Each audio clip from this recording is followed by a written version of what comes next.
Bonjour, j'en suis à la dernière capsule de cette série dans laquelle je commente le chapitre Le relativisme cognitif en philosophie des sciences qui se retrouve dans le livre Les impostures intellectuelles de Sokal et Bricmont. Alors parfois je suis restée proche du texte, parfois je m'en suis éloignée pour faire le lien avec autre chose.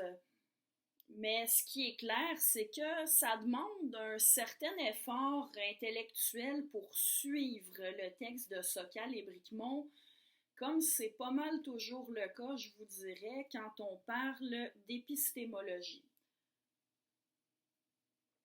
Aussi, ce serait légitime de se demander pourquoi ils se sont donné le mal d'écrire leur livre et à quoi ça servirait de comprendre leurs propos.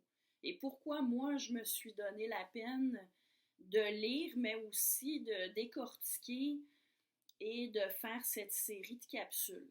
Eh bien, si une phrase du chapitre que je suis en train de commenter devait servir à répondre brièvement, ce serait celle-ci. Le relativisme, ainsi que d'autres idées postmodernes, a des effets sur la culture et sur la façon de penser en général. Autrement dit, les auteurs, ils se limitent pas là, à commenter des idées de philosophes et de sociologues des sciences enfermés dans leur université. Non, non, non, s'ils prennent la peine de montrer pourquoi il faut être réaliste plutôt que relativiste, c'est bien parce que le relativisme est répandu et que ça a des conséquences. Et il donne à la toute fin du chapitre 3 exemples concrets de conséquences du relativisme que je vais vous résumer très brièvement. Je vous invite à lire vous-même le chapitre pour plus de détails. Alors, leur premier exemple concerne une enquête policière durant laquelle un policier devait faire parvenir un document à une juge. Le policier affirmait avoir fait parvenir le document et de son côté, la juge affirmait ne pas l'avoir reçu. Le commentaire d'un anthropologue sur la situation, c'est à faire tomber en bas de sa chaise. Son commentaire peut se résumer à peu près comme suit. La vérité est toujours partielle. Ni le policier ni la juge n'a tort ni ne ment. Chacun des deux dit sa vérité. Ouch! Heureusement qu'on ne se laisse pas encore, influencer par ce genre de position-là dans les systèmes de justice. Vous vous rendez compte de ce qu'on risquerait si on se laissait intoxiquer par le relativisme en droit? Rendre des verdicts de culpabilité parce que la majorité veut que l'accusé soit coupable, ça vous semble une bonne idée, ça? Alors, dans la situation décrite, si on revient à un point de vue réaliste, il est probable que l'un des deux mente. Il est possible que les deux disent la vérité. Et si tel est le cas, en effet, on peut considérer en un sens que chacun des deux donne une vérité partielle, au sens où il manque une partie de l'histoire pour comprendre ce qui s'est passé. Mais il demeure que si les deux disent la vérité, il reste à savoir ce qui s'est passé avec le document pour que la juge ne le reçoive pas. Et ce qui manque pour connaître toute la vérité sur cette situation dépend de la réalité, pas de l'opinion subjective de chacun, ni de l'environnement social de chacun.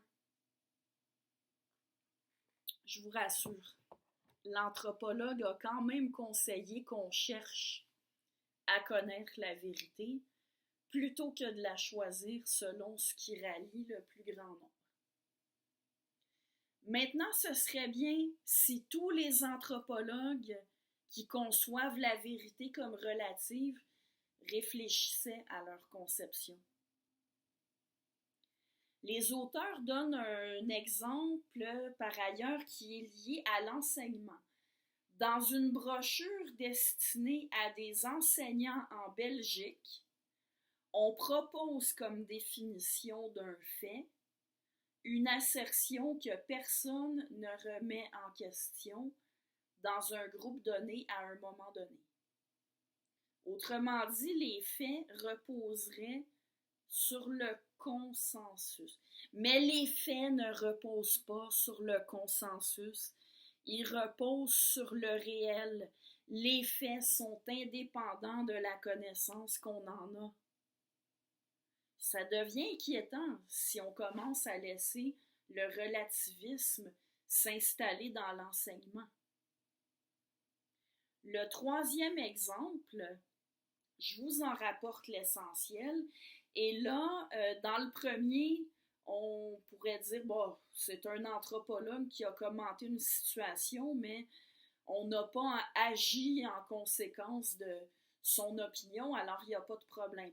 Bien, en voici un exemple où le relativisme a vraiment un impact sur des gens.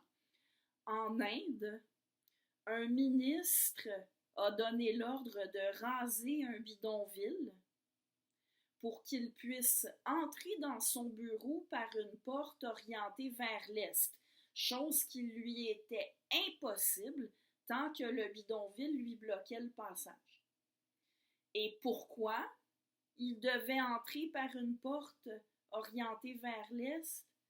En raison d'une superstition qu'on retrouve chez certains Indiens sur les façons de maximiser l'énergie positive. Une biologiste indienne, qui est aussi une militante pour une culture scientifique accessible au peuple, a dénoncé la situation.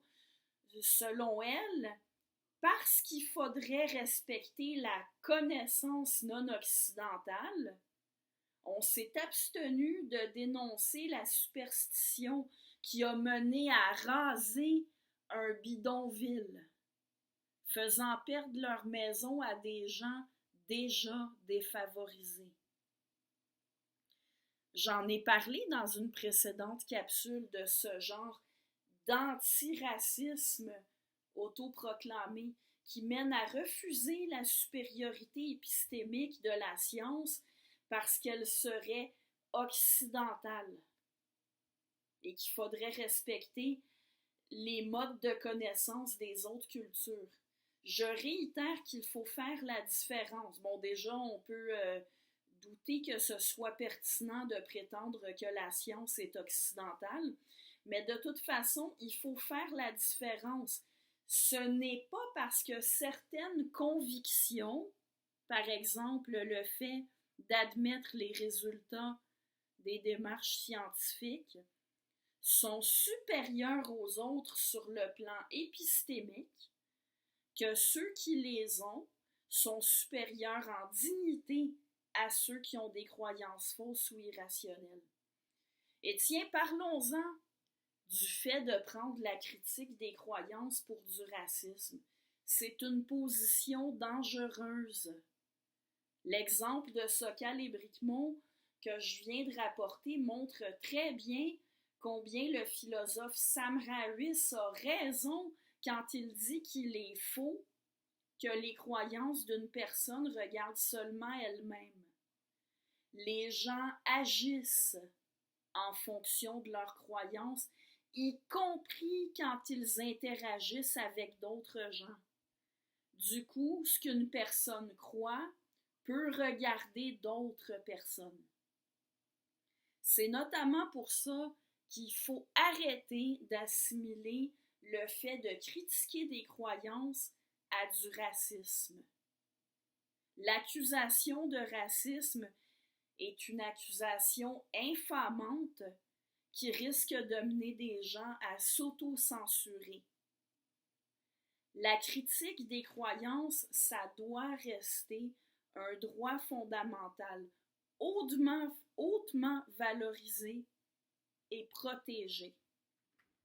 John Stuart Mill, dans son essai de la liberté, que je suggère à tout le monde, a très bien montré que la liberté d'expression importe aussi bien pour des raisons épistémiques que pour des raisons éthiques et politiques. Et ici, on a un bel exemple qui illustre son importance sur le plan éthique. Sokal et Bricmont me rejoignent quand ils écrivent ceci. Petit à petit, certains courants en sciences humaines ont atomisé l'humanité en cultures et en groupes possédant chacun leur univers conceptuel, parfois même leur propre réalité, et quasiment incapables de communiquer entre eux. Et en effet, oui. Et des autoproclamés antiracistes adoptent une conception atomisée comme ça de l'humanité.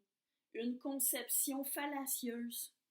Parce que même si les différences culturelles ne peuvent pas, ni ne doivent d'ailleurs être toujours surmontées, il existe une réalité objective qui a un impact sur tous les humains, peu importe leur origine ethnique et peu importe l'environnement dans lequel ils vivent. En plus de donner les 3 exemples que je viens de mentionner, Sokal et Bricmont mentionnent que leurs lecteurs peuvent en trouver d'autres exemples. Et c'est notamment ce que j'ai fait en faisant le lien entre leur texte et la théorie du genre dans une précédente capsule. J'aimerais conclure cette capsule finale de la série avec une citation qui, selon moi, résume l'essentiel de ce qui est à retenir dans le texte que j'ai commenté dans cette série. Nous ne voyons pas de différence fondamentale entre l'épistémologie de la science et l'attitude rationnelle de la vie courante. Celle-là n'est que la prolongation et le raffinement de celle-ci. On peut par conséquent avoir de sérieux doutes sur toute philosophie des sciences ou toute méthodologie pour sociologues dont on s'aperçoit qu'elle est manifestement erronée quand elle est appliquée à l'épistémologie de la vie quotidienne. Tourlot.